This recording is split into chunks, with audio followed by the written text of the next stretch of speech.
nobody takes down Angel Snuff 7 easy. There's a reason why, after 100 channels destroyed, Angel Snuff 7 is still here. There's a reason why nobody want to get in a beef with Angel Snuff 7. But you don't take me seriously, and now your ass is barbecued.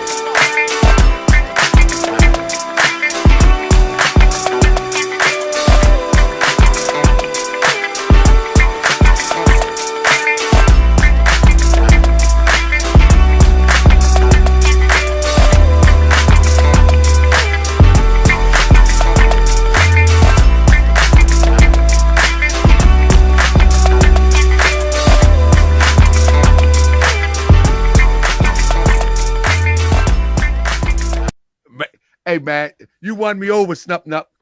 Man, you won me over. Man, you crazy as a bed bug, but you won me over. I think you're nutty. I think you nutty as a 13 acres of peanuts with George Carver used to own that back down the South. But you a smart guy. Well, according to psychiatry, everybody's nutty. Nah, I think you're crazy. Yeah, so. I'm just messing with you. The Mississippi campaign represents everything that you claim that you want. The beginning of an all-black independent nation. The ability to control your own resources. Your politics. The law. Be able to do your own thing for a chance. Create an economy. Create and produce goods that Africa or anybody on the planet would want. You're fake, you don't want to do nothing. 3 hours talking about the Mississippi campaign. So why don't y'all pitiful pieces of trash, sewer rats and your thieves and you cyber stalking trolls, why don't y'all get together and have a conference and talk about what y'all have done? Conference won't last long, maybe 5 minutes, because Aquan has done nothing. Nollywood have done nothing.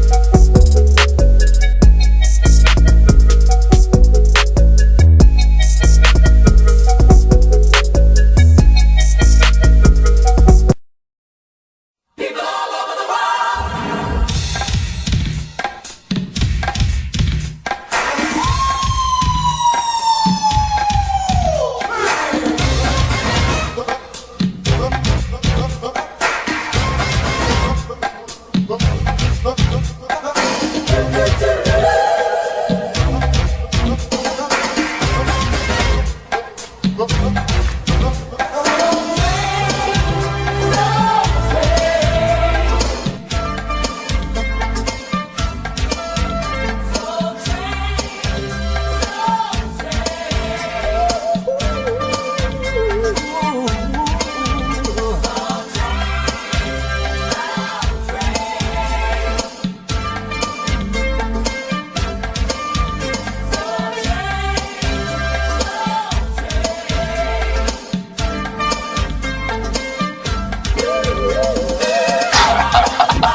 Donate to Aquan. I got the answer. I can handle the hard question. See, they say that Angel Snuff 7 don't care about the people. But Angel Snuff 7 cares about the people because I'm bold enough to tell you the truth, and I don't give a damn if you give me a dime. I'm not looking for your money.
people. It's all about the unity. There's nothing they can do with us, so ain't nobody move.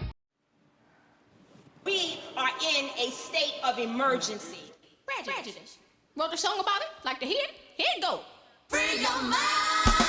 For me, I had to keep making plans. Bringing knowledge, fire, and reality.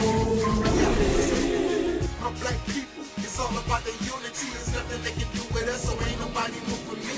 Like the king, we make it plain and simple. Bringing knowledge and fire, and reality simple.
I'm Soul Sister J. I'm Soul Sister D. And I just wanted to say thank you for all the people who helped to the medical fundraiser for my uncle Taalik.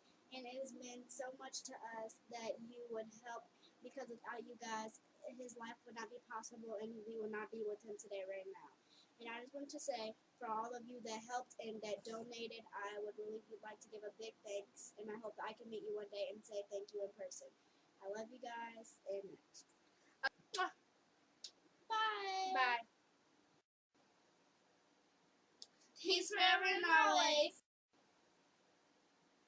Peace forever and always. Peace forever and always.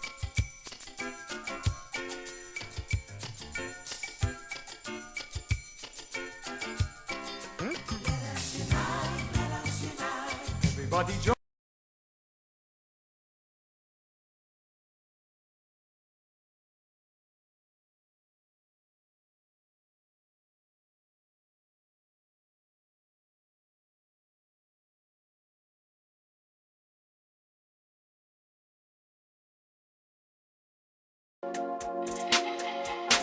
Everybody who is black and interested in black people, let us sit down and find out how we can get together in one direction against one enemy and accomplish this job overnight. When soul singer and black activist Sam Cooke wrote the lyrics to his song, "A Change Is Gonna Come," it was very direct and to the point. With some changes to it, the song was still digestible. In the year 2019, black folks continue to go through the change rather than direct the change.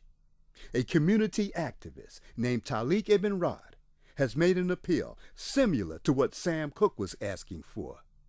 A change. It's said that the meek shall inherit the earth. We ask when. When will the landlords give the meek a free lease? Mr. Ibn'rad is humbly asking for the state of Mississippi. This is Dusty Basement Studios, and we approve of this message.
Yes.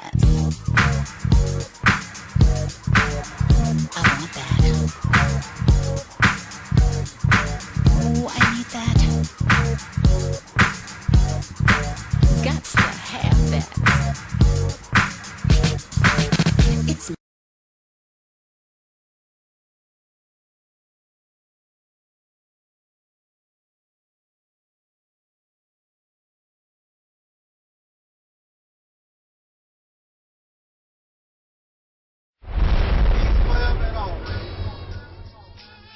my black people, it's all about the unity. There's nothing they can do with us, so ain't nobody. We are in a state of emergency.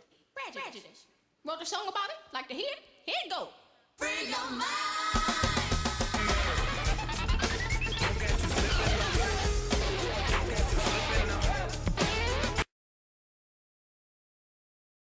Keep it real. What, dear? Cause I keeps it real like that. I keeps it real.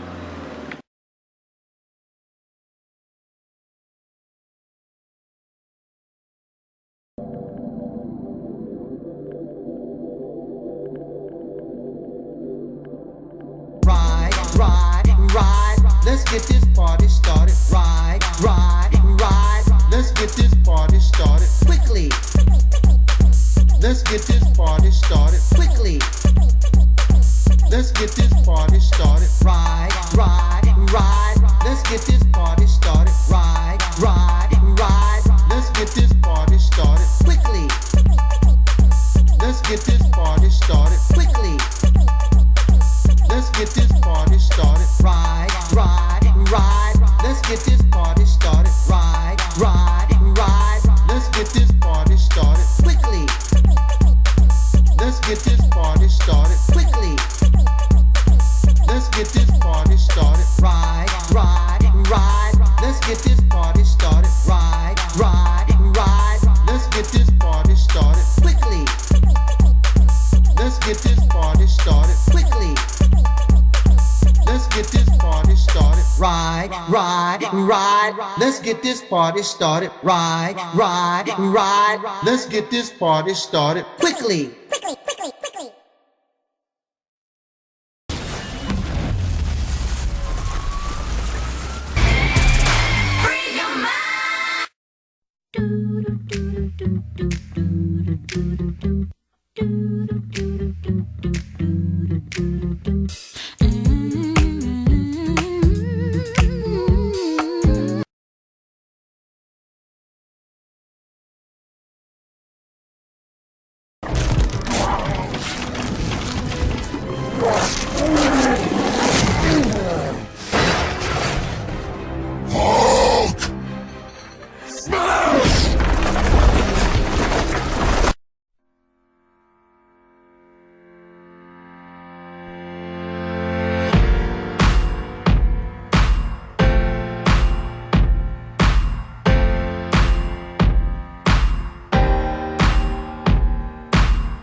In the name of my ancestors, peace forever and always. Welcome once again to another very, very exciting edition of the Reality's Temple on Earth. I am your host, your brother, and hopefully your friend, the AdMinister for the Reality's Temple on Earth, Taalik, Ibn'rad. You know, I'm probably getting a lot of pro-black folks upset. Really upset. Because in their eyes, I am becoming a defender of white people. White people don't need me to defend them. They have large business offices that contain lawyers. In fact, they make the law around here. In fact, if they really wanted to shut your mouth, they could, if they really wanted to. So you should thank them for the right of freedom of speech. They don't need my help to do nothing. But see, the problem is, you you are brainwashed into this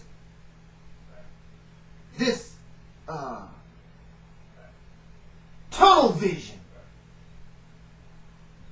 that is a reverse version of white supremacy. The only thing that you have done is you want to replace the white oppressor and put yourself in his place. And I do not represent racial superiority of nobody. So many of you have come to this channel because I have to speak what is true. So if white folks done it, then I got to say it. I didn't make it up. Your history, you done it. Not Brother Taalik. These things happened way before I came into existence. So what you angry at me for? Those are your behaviors, not mine. I didn't do it.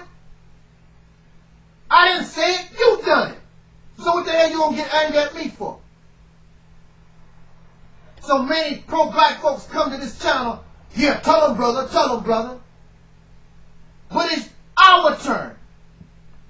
Because we ain't goody. We're not righteous and holy and goody two-shoes. We have to accept responsibility. We have to make proper choices.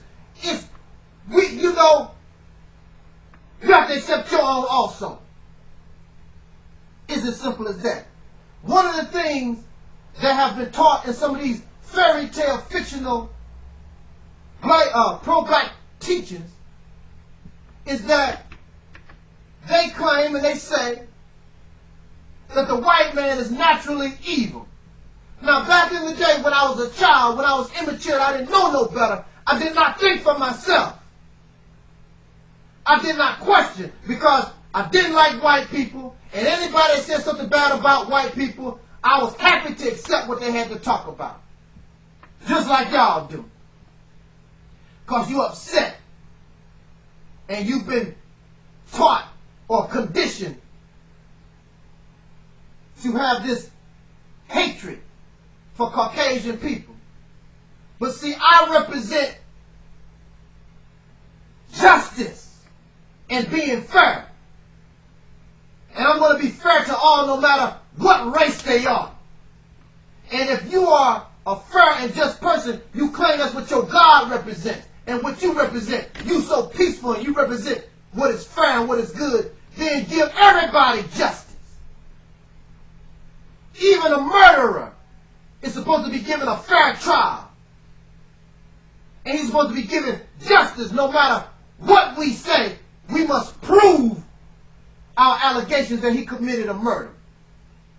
So if the white man is naturally evil, he is naturally wicked. The key word is natural. Then let us see.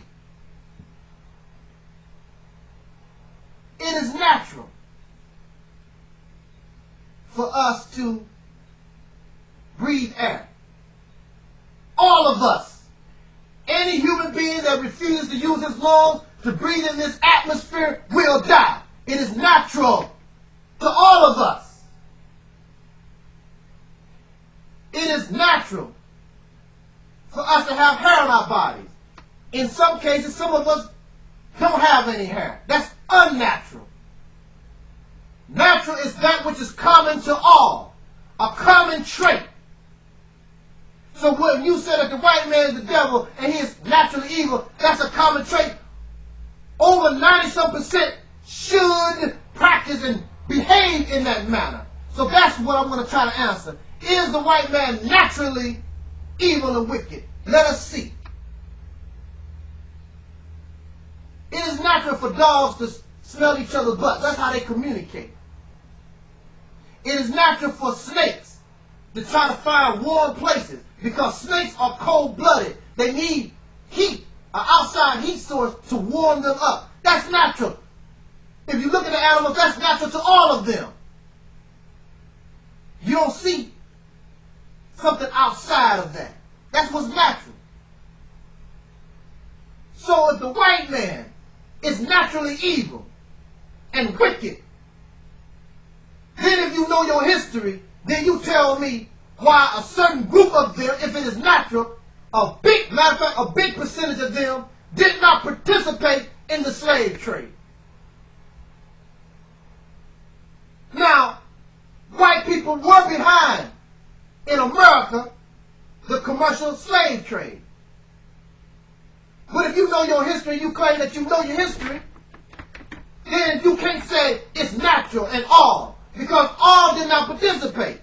If I'm wrong, prove it, bring it to me. I want you to prove that all. Because even in America, there was a group of Caucasian people called abolitionists. And y'all never want to bring this up, because to bring it up messes up your damn lie. There was a group of Caucasian people in America calling themselves abolitionists. One of the number one figures of the abolitionist movement during the Civil War, prior to the Civil War. Matter of fact, he was almost the cause of it, was the abolitionist called John Brown. And he and his family, which were also white, and they were Christians. I'm going to say that again. They were white Christians. John Brown said that his Bible said that slavery was wrong. Because John Brown, listen to me, white people, John Brown was able to think outside of the leadership of America. That's something y'all don't want to do. How can you have the nerve to say he's naturally evil? If he was naturally evil, how come he's going outside of his wickedness or whatever? Then look at Caucasian history. Study it. It's on the History Channel. It's on the Discovery Channel. It's everywhere. Read your books. Bring your proof to me. Make me out a liar. I don't mind being made out a liar. I'll be happy to apologize to your ass. But from what I see and from what I learned, I can't say all white people are evil. I cannot say that they are naturally wicked. They have done nothing no more wicked than our people when they were killing each other, being conquerors. And they still, our people in Africa, a lot of them, they still hurt and kill black people today. You explain that to me. Ain't no white folks around. Even before European colonization, these blacks was killing each other, going to war with one another. These Native Americans was doing the same thing. The Chinese was doing the same thing. There was no white people. So where does this natural evil stuff come from? These pro-black teachings came from, and they were designed to counter these white supremacist teaching, to give black people high self-esteem, because white supremacy made us inferior and gave us low self-esteem. We're doing the same thing that the evil, wicked people are doing. So how are you any way better? The only thing we have done is flip the script. So now you want to make them feel bad. Oh, you came out of a cave. You evil and you wicked. And you was a beast walking on your all fours. You just want to flip the script and do the same thing. You should not want to do the same thing. We should be here to be fair and we should be just. Otherwise, we're going to get the same results they have. Do you want the same type of results that they are facing today? I don't want it. It's unnecessary problem, and on top of that, it's all a damn lie. Telling lies to make yourself feel better. Degrading somebody, just like they did, degrade us so they can make themselves feel better. And some of y'all do that in your own personal life. Jot down your comments. My time is out. Think about it. Bring me your proof and show me how natural this is. I have no problem with that. Jot down your comments. This was and is the Reality's Temple on Earth. This is imagination.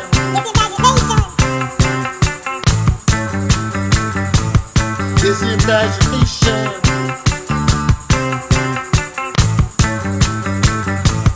This is imagination.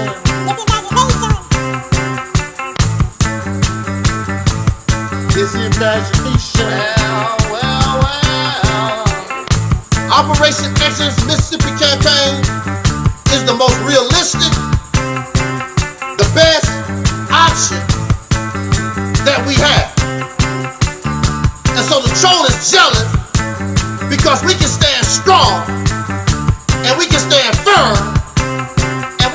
confident that this can work.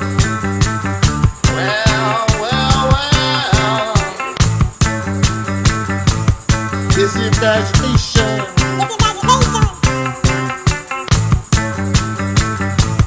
This imagination.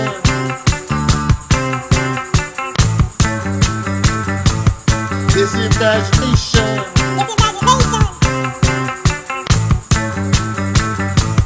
This imagination.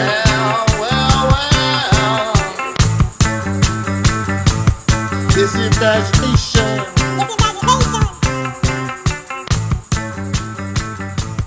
This imagination.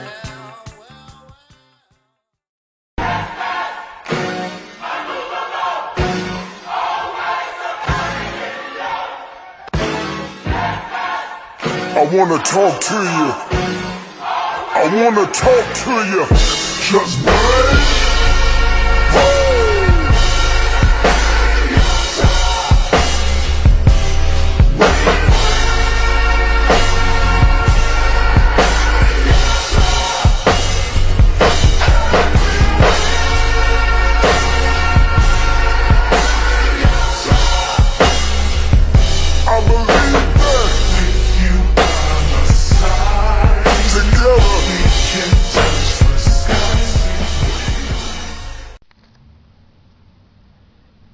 In the name of my ancestors, peace forever and always, welcome once again to another edition of the Realities Temple on Earth. I am the host of this internet ministry, the mighty, mighty, mighty Angel Snub 7, your brother and hopefully your friend, Taalik Ibn'rad. It is very early in the morning. The sun has been made to look as though it has risen from the east. And I need to make this video, and I really don't know what I want to say, but I feel as though it needs to be said. So I am going to rely on the creation, because nothing comes into existence without the permission of that which brings all things into being. And in religion, we are taught that nothing exists without God's permission. So these words, whether you like them or not, have been approved by the creation, or they have been approved by God. And how you accept it, or how you embrace, or how you deal with what you hear, that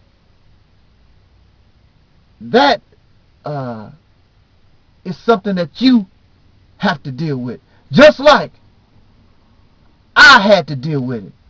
Because I wanted to say this very quickly. It is never my intent to look like I attack people or try to hurt people's feelings. Because believe me, that is not the intent. I have never in my life ever been an aggressor, running around trying to hurt people, regardless whether it be physically or mentally. So don't accuse me of trying to hurt somebody. But unfortunately, in this world that we live in, that has been built on lies, that have been built on deceit, falsehood, fiction, fairy tale teaching, trickery. In this world, when we embrace truth, and then it comes to find out what we thought was true is false, it is a hurtful thing. So since I rely on facts rather than belief or that which feels good to the human being, then it would seem many a time that I may be the aggressor when that is not the intent. The intent is to reveal or expose or bring to us real truth. I thought that is what religion was supposed to be about. But religion, in my experience, does not represent truth. It represents comfort. It represents a different form of getting high. Again, it is not my intent to hurt your feelings. It's not my intent to start some debate, because you cannot debate truth. You can't argue with truth.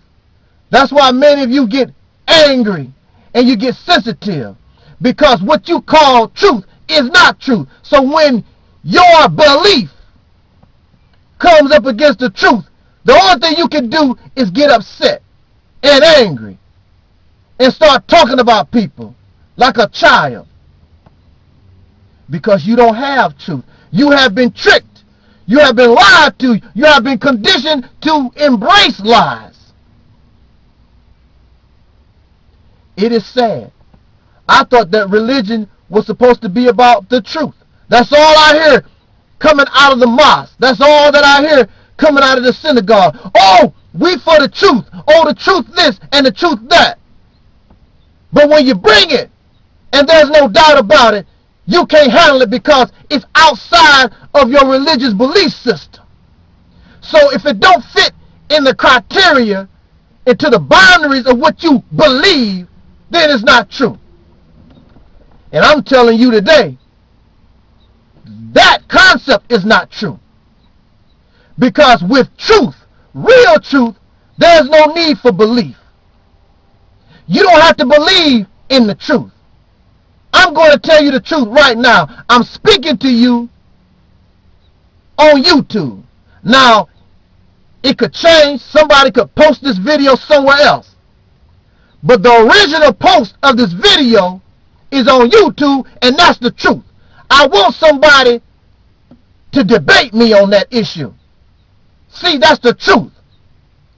Your religion, your belief system is not the truth, because you cannot debate truth.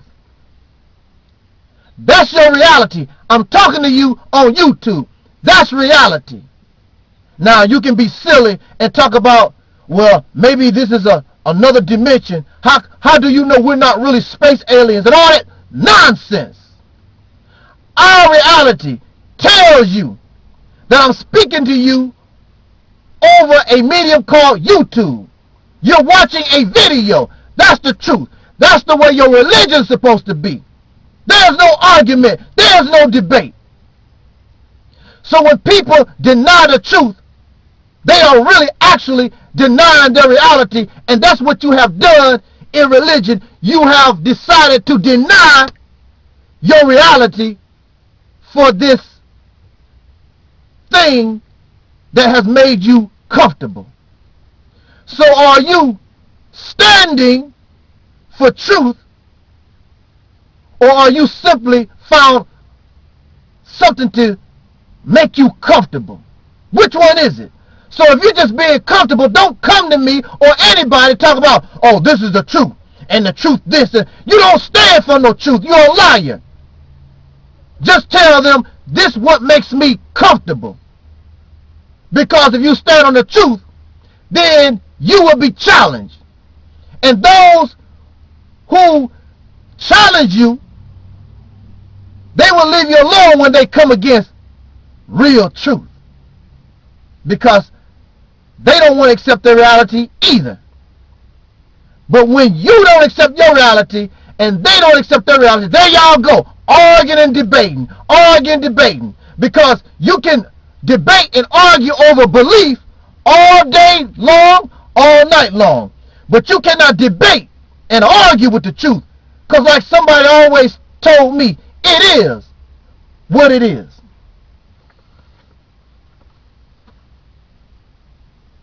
Don't you know that I come from the same place and I have been cut from the same cloth that you have been cut from?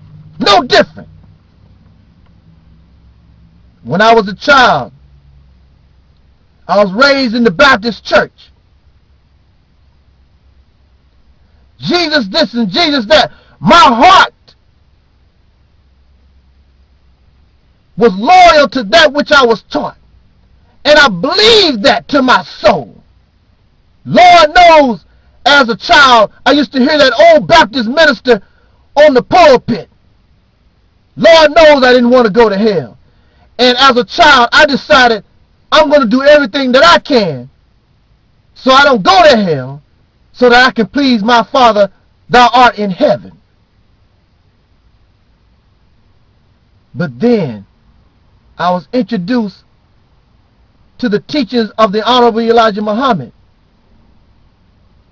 And then in listening to that teaching made me to examine what I was taught.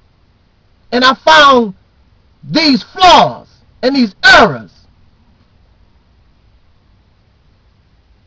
Now, I could have easily just remained loyal to my Baptist upbringing because I was comfortable in that.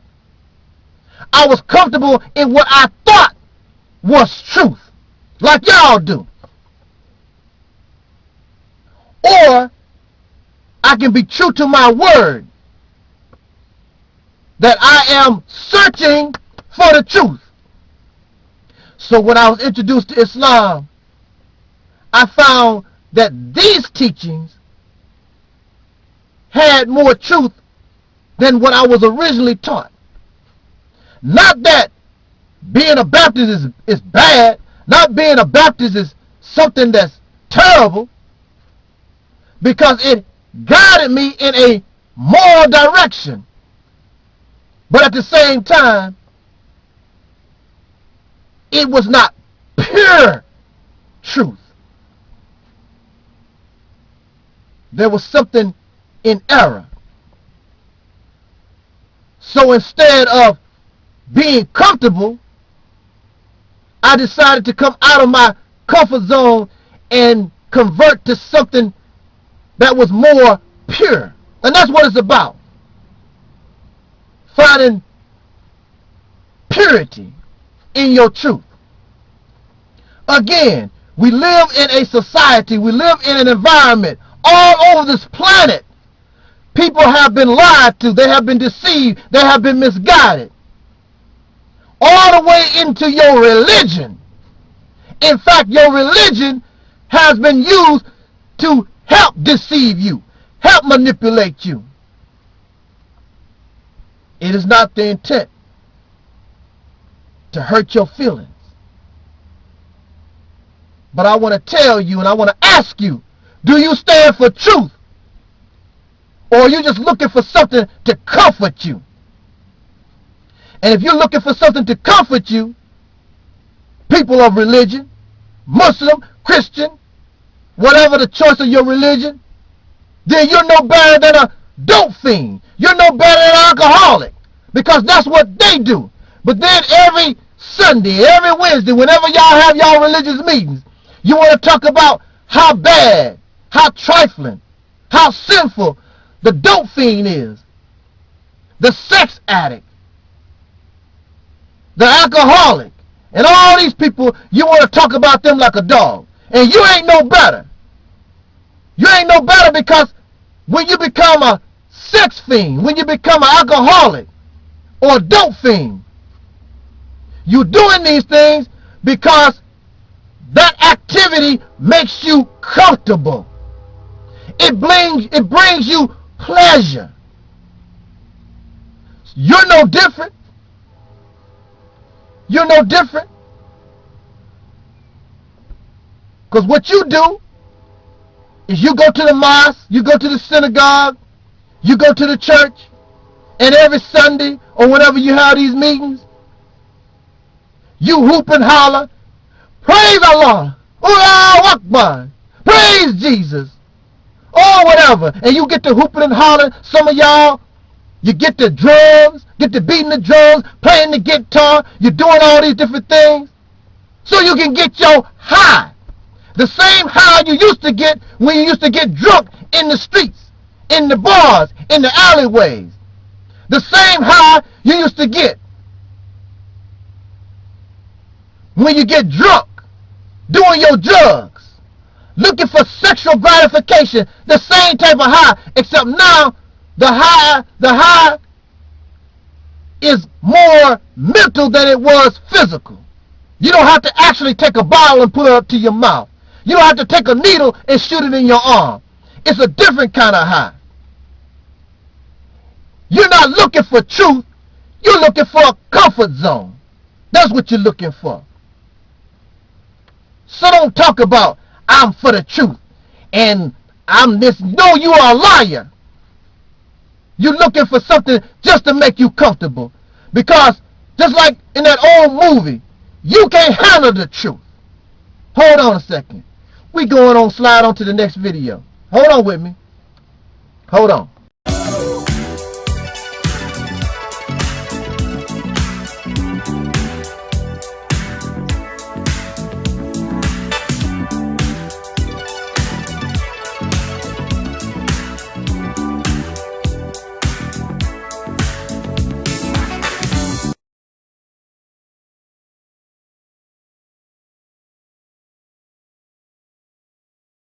I want to send a special shout out to the brothers who are DOR or Deacons of Reality Production.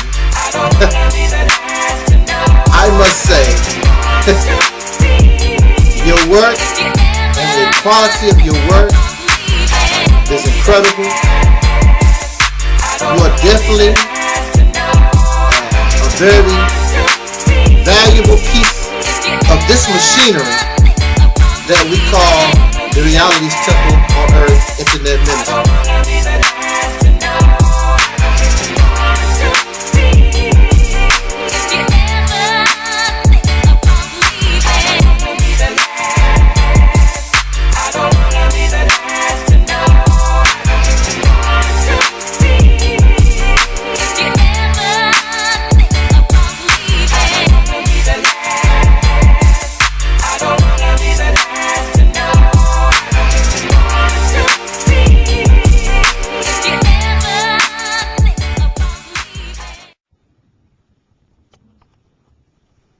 Peace forever and always. Assalamu alaikum. Habaragani. Shalom. This is your brother, Taalik. Want to talk with us this morning? Got to make it quick. Always got to say that because you know once our conversation really gets to going good, the video ends. So let me go ahead and get into this. So perhaps we'll have a little something to talk about later on this day. Angel Snub Nut 7. That's the name given to this channel. This is the Reality's Temple on Earth. Fledgling organization dedicated first to the upliftment of the descendants of slaves here in America, but humanity in general, because we have lost our reality and we now take fiction and fantasy as reality. But that's not the subject of what I want to present on this video this morning. Now, again, Angel Snub Nut 7. Angel was my pet when I was a child. She was a mixed German Shepherd and Chinese Chow. Wonderful pet.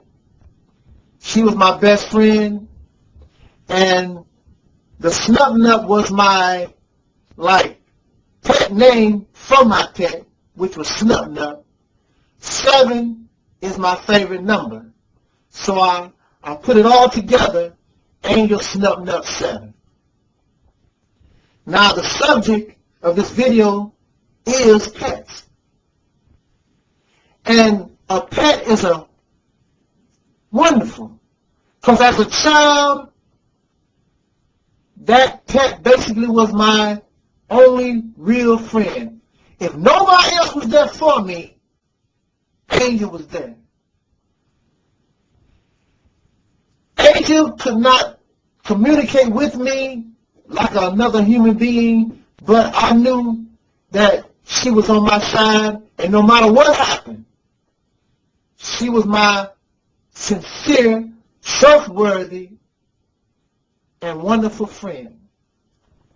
And unfortunately, due to the fact that my family began to move back and forth, and some places did not take pets and would not allow you to have animals, then she disappeared. And I don't know what happened to my pet.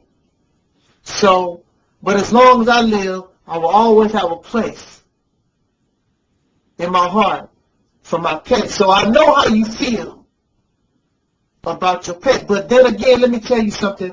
I was a child. I was a child. And I was brought into a world where we have pets. But now I'm an adult. Not only am I an adult physically, but as your body begins to grow physically, then your mind should also bring about some type of maturity. And then you, with this new mature mind, those things that you did as a child, you begin to look at them in a different way. What we have done when we take a pet is that we deny an animal their right to be free for our own selfish means. That's what you have done. And then you take this animal, this pet, and you mold it into something that it is not. You put sweaters on it. You put shoes on them. You put pants on them. Then you make this animal dependent upon you. It can't eat until you tell it to eat. It can't do nothing unless you're there to control what it does. You've taken its life. You've given it a life of incarceration. That's what you've done. Then, when you look at the overall view of this, you also deny your own humanity, because we spend what millions and millions of dollars on pets, vet bills for pets, and you got human beings that can't afford health care. You got human beings that can't afford a sweater. You got human beings that don't eat, but you spend millions of dollars on pet food, millions of dollars on pet care for animals that should be free doing something for themselves. How would you feel if somebody took you, caused you to go outside of what you and who you really are, put a leash on you, take you for a walk, pet you on your head? You don't see nothing humiliating to do that to your dog. You don't see nothing humiliating about petting your cat or your snake or your mouse. You have denied them, another life form, the right to be independent, the right to do what some might say God created that animal to do. You, because you're selfish and you want this thing about control of another life. Don't this remind you of something? Black people who are descendants of slaves, didn't they take us, our ancestors, and take you and sell you on the block, grab you by your lips like you do a dog today? Look at his teeth. He pet you. How you doing, boy? And rub your head like you do your dog. You go to the zoo and you watch the great king of beasts, the lion behind a fence. Now, this is a short video and I can't really ride into it the way I want to. But while it's on my mind, I saw them rescue some dogs. The dogs were kept by a bad master. And they were kept in squalor, laying around in their own feces in cages. So the good people went to rescue the dogs from the bad people. They took the dogs, cleaned them up, they gave them fresh food and water and all like that. But when it was all said and done, they took them from a dirty cage just to put them in a clean cage. Yes, the hygiene is different, but when it's all said and done, the dog went from a cage to another cage. He went from filthy incarceration to clean incarceration. When it's all said and done, that dog, that animal, is confined. How would you feel being locked up like that? Somebody putting a rope around your neck, walking you down the street. You have no say-so. You can't explore new worlds. You can't explore nothing without your massa being there. You the owner. But you don't want to be owner yourself.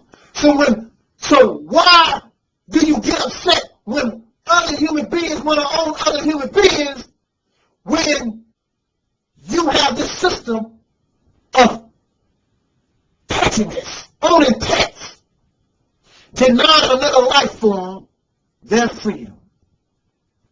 I just wanted to bring that up to our attention. That bird that can't fly, that snake that can't slither because it's locked up behind glass and metal.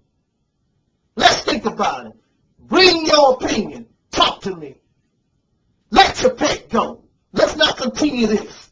Every moment, every man, join the caravan of love.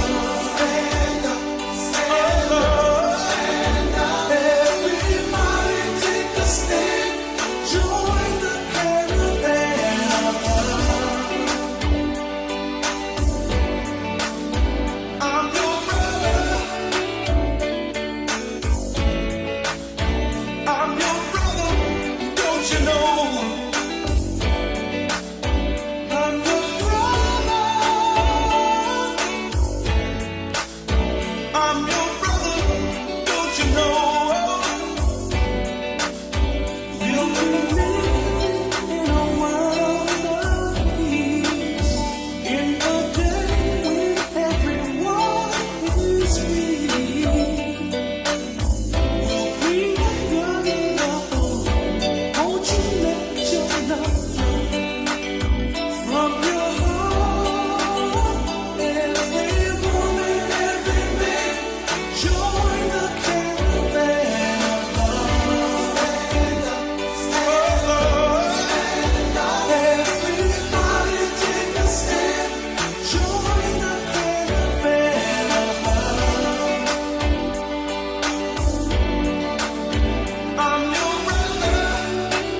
of my ancestors. I am the Angel Snuff 7 here on YouTube. Your brother and hopefully your friend Taalik Ibn'rad, and welcome once again to another edition of the Realities Temple on Earth. Excuse me because I'm sort of sad. I'm sort of sad because this conflict between Pastor Ray Hagen's Ashray Kwesi, I believe that's how you pronounce the name, and my brother Sarah Sudanseti, it continues. I don't like to see us at each other's throats. Sometimes it's unavoidable,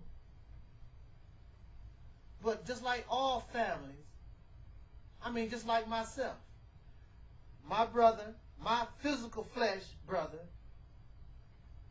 visited me Thanksgiving, and he did not like what I had to say about police officers because he is a police officer. And so he left our Thanksgiving holiday a very angry person. But we are family. And we both know, regardless to our difference in opinion, he knows if something happened to him, or I know if something happened to me, that we would be there quickly and immediately.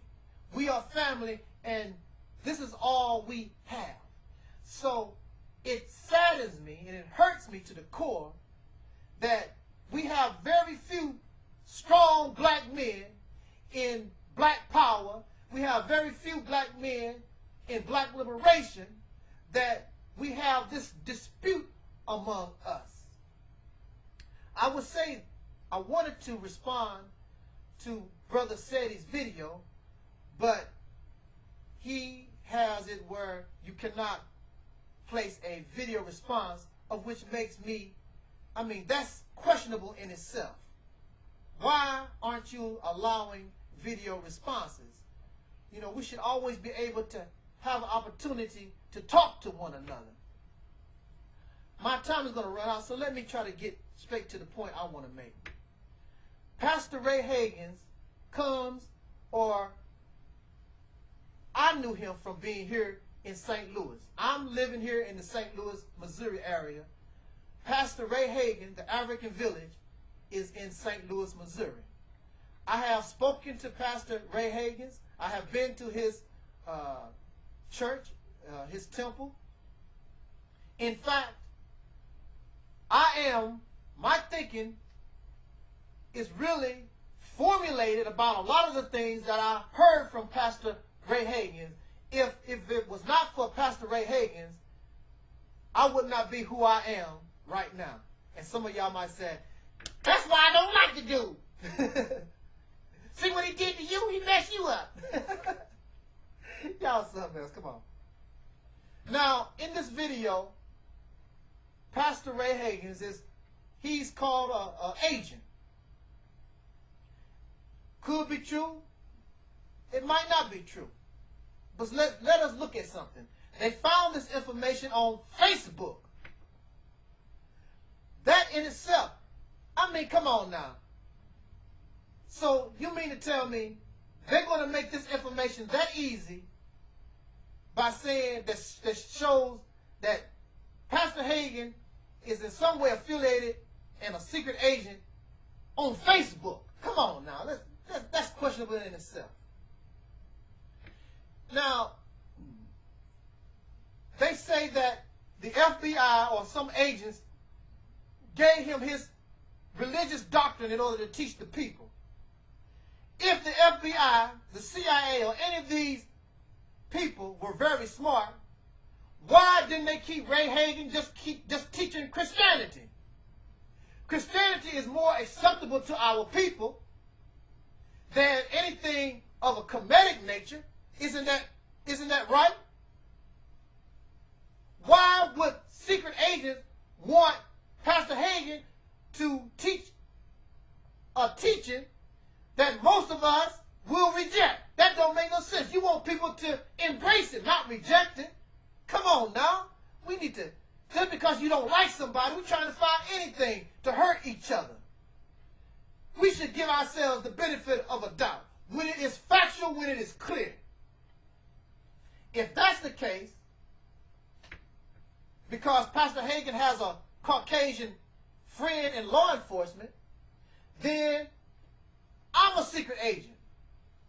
Because of my affiliation, if you look at my friends list, you might see some friends on my page that could be considered racist Caucasian people. So that makes me an agent too, because I have befriended some Caucasian people. Chances are, a lot of times, I have spoken to these people, and we have an understanding. So there is no hatred, even though this white man might claim to be a neo-Nazi. He has no hatred towards me. We've spoken, and there's an understanding. And see, this is the advantage. I don't know how Pastor Hagen thinks, but this is how I think. That neo-Nazi can go places where I can't go. That neo-Nazi can hear things I can't hear. Then he'll come back and tell me, because we're cool. We have an understanding. We don't know how to take advantage of nothing. If I have a Caucasian friend and I want to know about neo-Nazi, then my Caucasian friend can join that organization and learn what they're doing and what they're saying behind closed doors. And he can come back and tell me so I can get the heads up. Or Pastor Hagen and this Caucasian law enforcement officer, whatever, they just might be friends from going to some school together. Who knows? But I really don't see Pastor Hagen as some kind of secret agent, some kind of agent, when he could be teaching Christianity something much easier.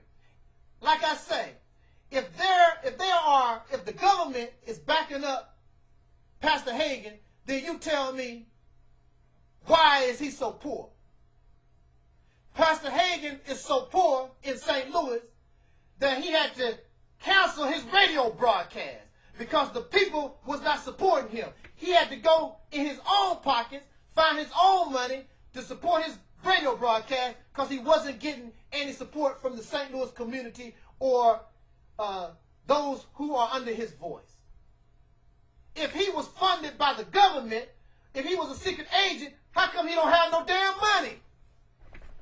How come he's not funded? So he can trick us, so he can deceive us. Those are the questions that I want to place before us. But we got this hatred for our own people. We don't want to give them the benefit of a doubt because we mad. We act like little girls.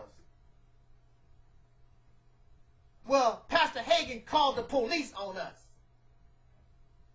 And what was the conflict? Maybe he felt he didn't have no choice. What was you doing to cause it? We don't want to talk about what we done. We always want to talk about what they did. All these things we need to question. If you see me in conflict with somebody, don't just take my side. Ask me, brother, what the hell did you do? See what I'm saying? What did you do to cause it? This is the United States of America. You better do things according to the law. If you don't, you could be facing the death penalty. And if I want to give my life, I'm not going to give my life on something stupid and silly. Hell yeah, I call the police and let the white man handle your ass. Since I can't talk to you as a brother, we can't sit down. We don't have no damn sense. Hell yeah, I call the police. You damn skippy. Because you want to be stupid and silly. Or either you end up hurting me. So I question this. I love Brother Seti. I love Pastor Hagens and Brother Quaze. Did I say that right? But come on now. We need to stop this. And try to be family. All this back and forth bickering. And you wonder why the people don't give a damn about nothing we're saying or doing. Look at how we act. This is your brother Taalik Ibn'rad. Jot down your comments. This was and is. And peace to all black power and liberation.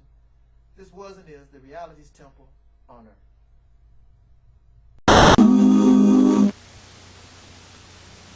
So fine, blow my mind. Ooh, so fine, blow my mind.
Peace forever and always.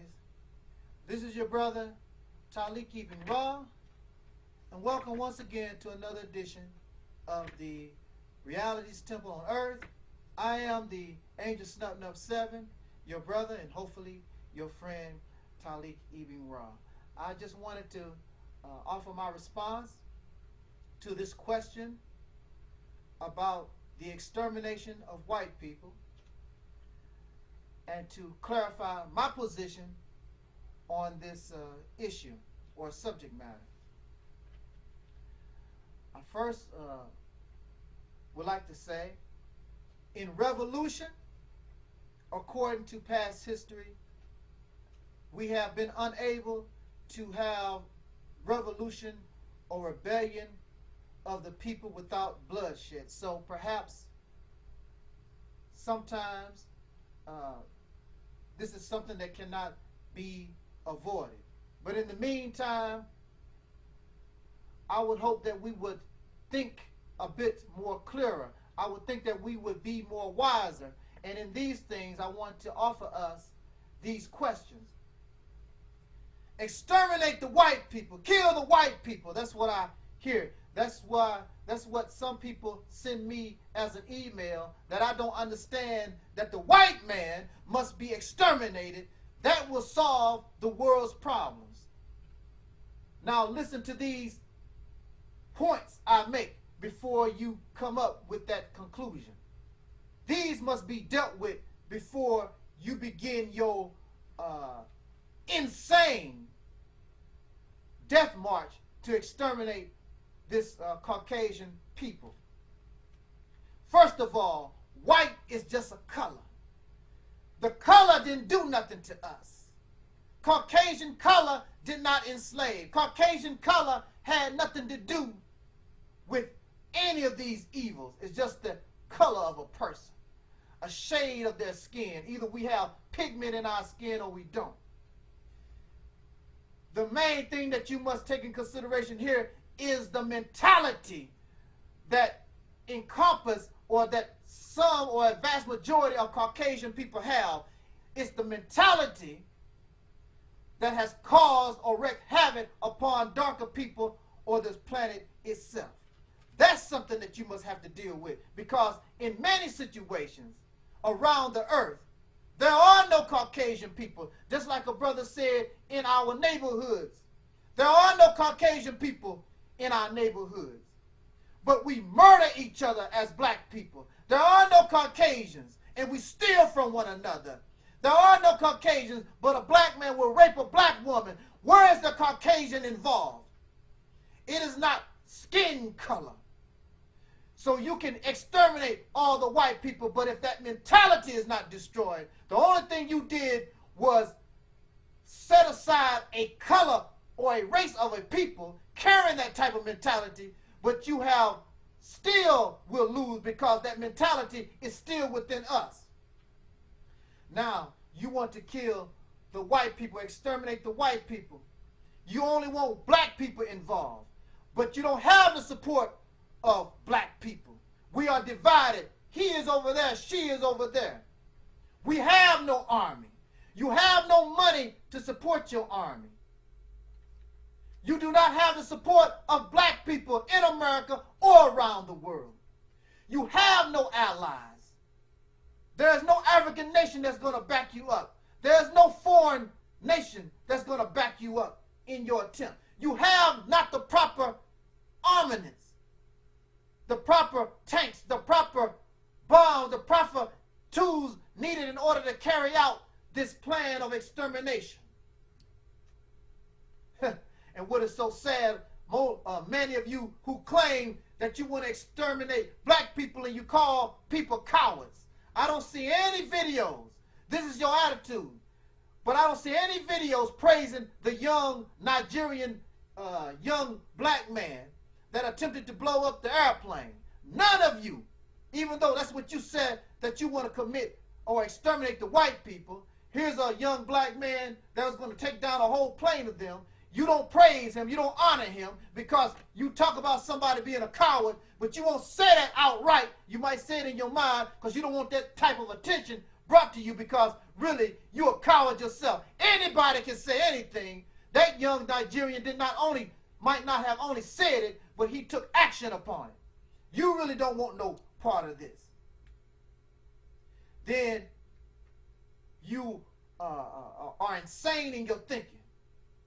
The only thing that's going to happen is that the black people that you claim that you want to free, those of us who are part of law enforcement, those of us who are in the military, will come and hunt you down when you begin your activity of so-called exterminating white people. You will be called a domestic terrorist, and you will be hunted down and you will be killed.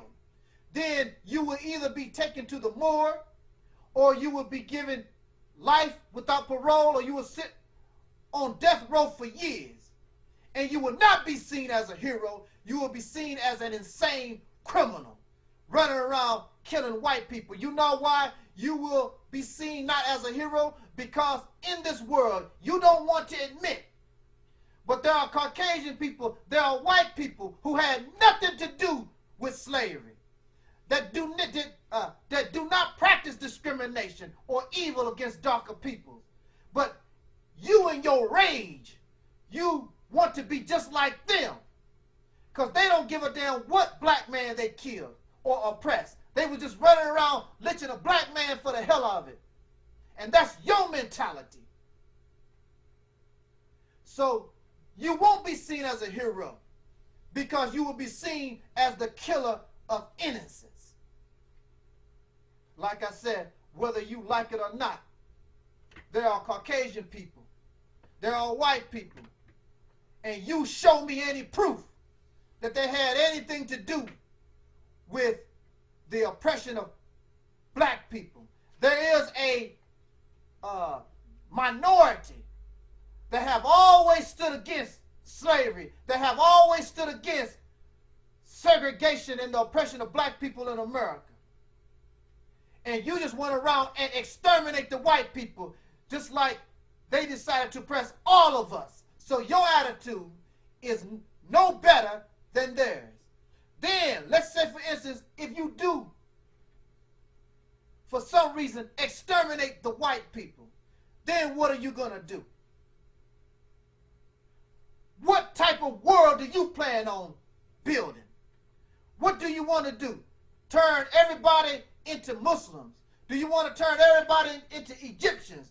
Do you want to turn everybody into Moors? What is your plan for the human family? What do you plan for Asian people? What do you plan for the Native Americans? You want to exterminate the white people. You say that they are the main problems. But then when the white people are exterminated, you will continue to have problems because the mentality that really is the root of it, that is the problem, is still there. Just the fact that you want to exterminate white people shows that you are no better than they are. You still have the same mentality. Instead of it being white superiority, now you want to make it black, and you want to blame all the white people for your problems, just like they blame us for all their problems. And we become no better than them. We should be wiser, we should be smarter, we should be wanting to create a world that is different than them. Because their world is crumbling. And those who like them, prior to them, that thought like that, they no longer exist. And if you want to exterminate the white people and create a world with this type of mentality, then we also will continue the same legacy and we won't exist. I suggest that we be smarter. I suggest that we be wiser. And in this idea, this way of thinking, we should set aside and go on. If we want to exterminate white people, exterminate them, that mentality, and decide to create a world that is different than what they've done, then when you destroy that mentality, you will exterminate the white people. This is your brother. Jot down your comments. This was and is the Reality's Temple on Earth. If you want to destroy, if you want to smash and crush angel snuffleupagus, you got to bring the truth. No slander, no jokes, no gossip, receipts, logical commentary. If you cannot do that, you're just going to expose yourself for being stupid, for even attempting to do the impossible, because you cannot expose Angel Snuff 7.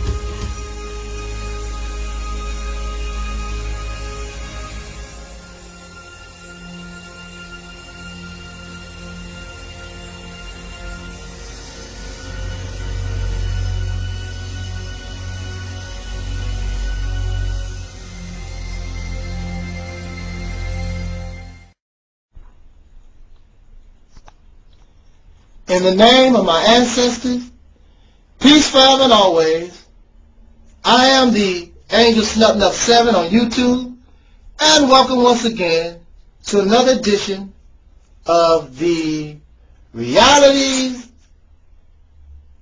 Temple on Earth. And I am your host, your brother and friend, Taalik Ibn'rad. Excuse me, my throat is a little bit scratchy, so please bear with me. I was thinking, and I would advise us to do that. There's nothing wrong with thinking. There's nothing wrong with critical thinking. Some of us think we practice critical thinking. But for those of us who know exactly what that is, when we hear your thoughts that you think are critical, then it is no more than the average. And the average is ignorant. The average is not thought out.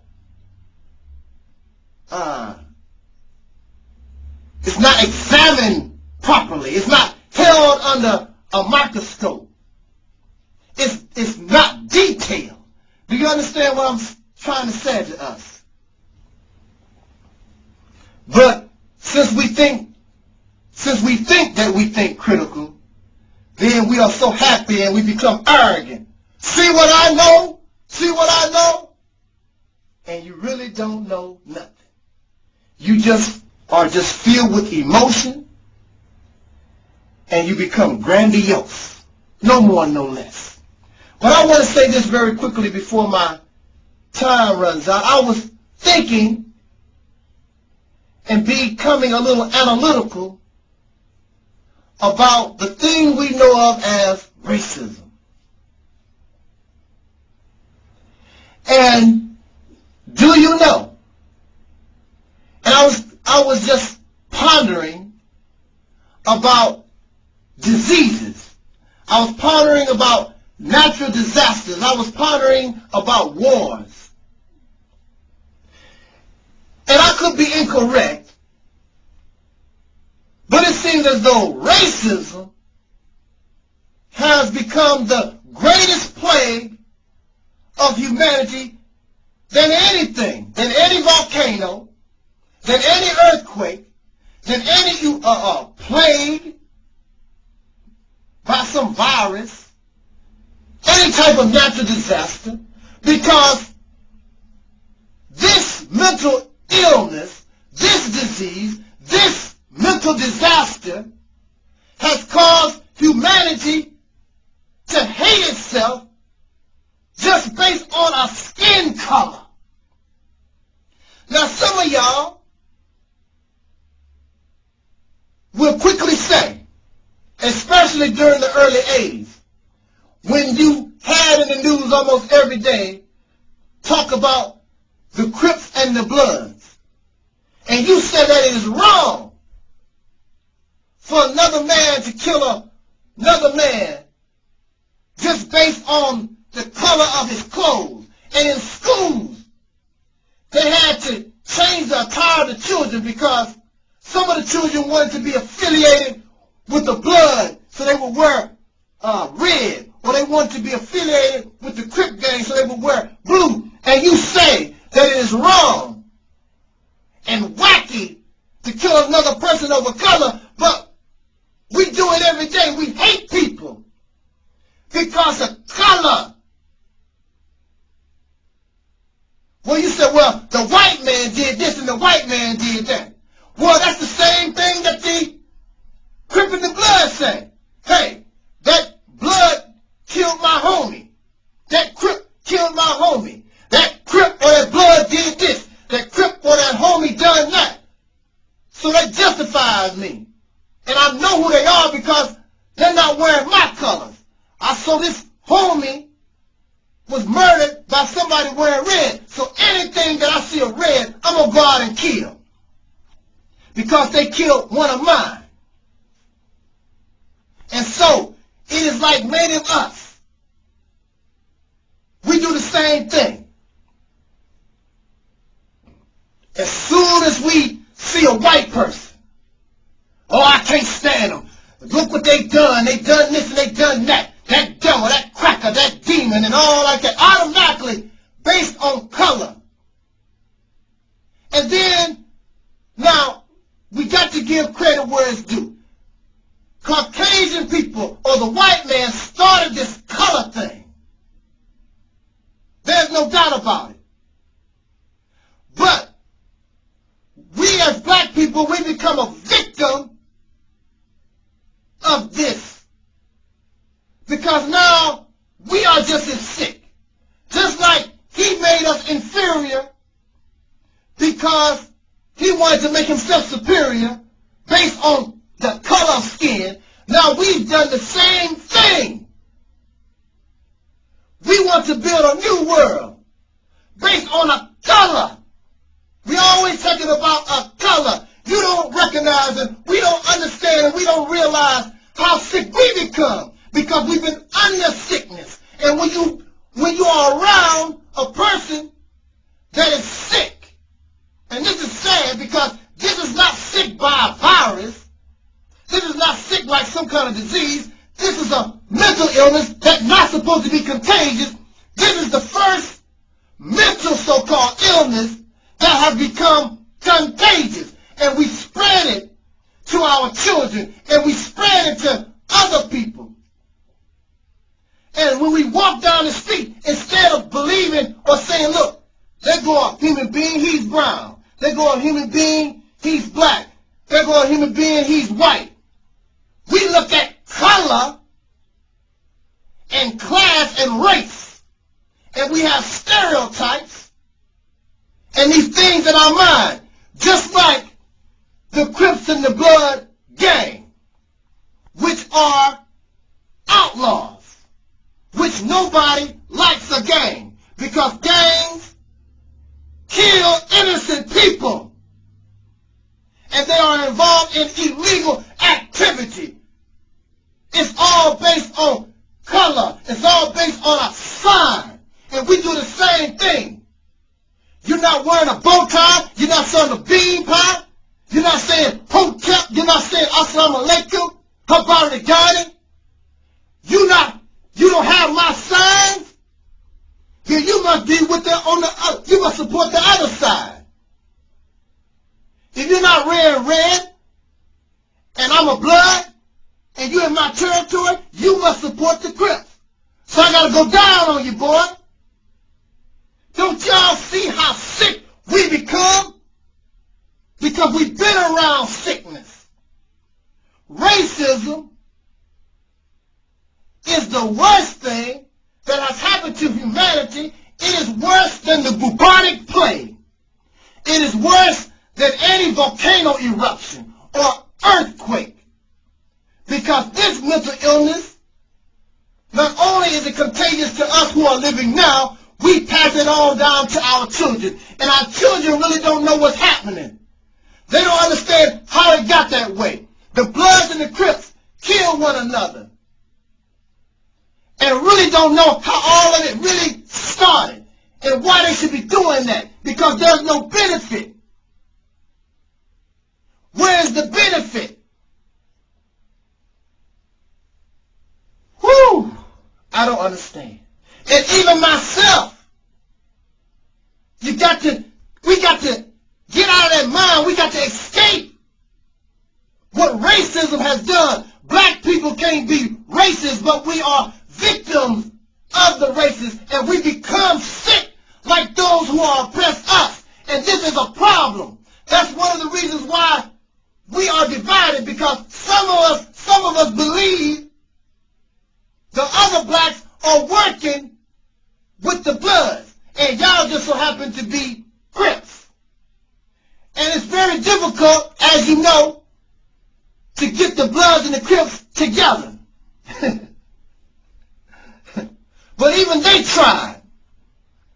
And as far as I know, it's working decently, because they understand and have begun to understand the sickness. And we as a people must understand we have become victims of a sickness. We're trying to heal ourselves with racism, when racism is the thing that caused us to be sick to begin with. It's not going to work. It's going to make us sicker. And when I hear these brothers and sisters out here hollering and screaming, they don't realize they have become diseased. Jot down your comments. My time is out. Thank you for listening. This was and is. I'm your brother, the Angel Snuffing Up 7. Taalik Ibn'rad. This was and is Reality's Temple on Earth.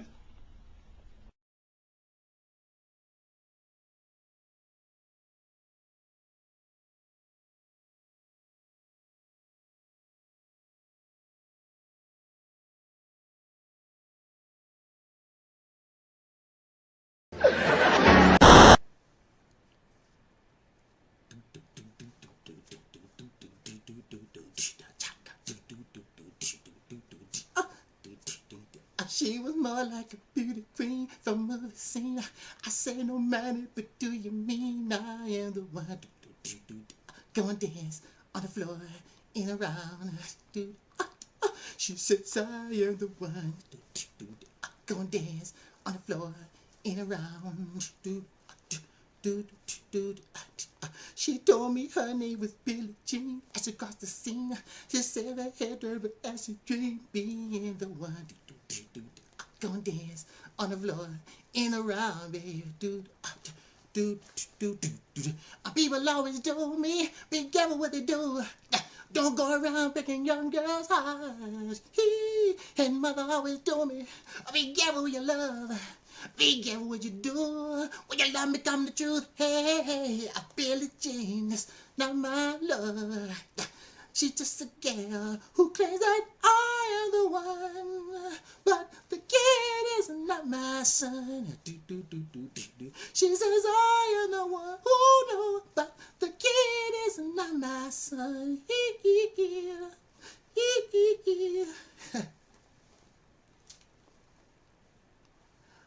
I ain't impressed. The deacon said, imagine how Michael Jackson felt when he told Joseph, I want out of the Jackson 5.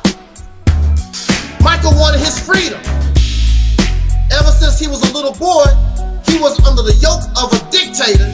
It's my way or the highway. Somebody that abused him, beat him, made mockery of him. He was nothing but a slave.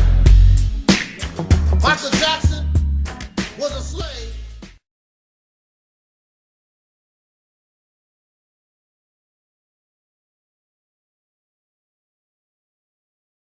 The Mississippi campaign represents everything that you claim that you want. The beginning of an all-black independent nation. The ability to control your own resources. Your politics. The law.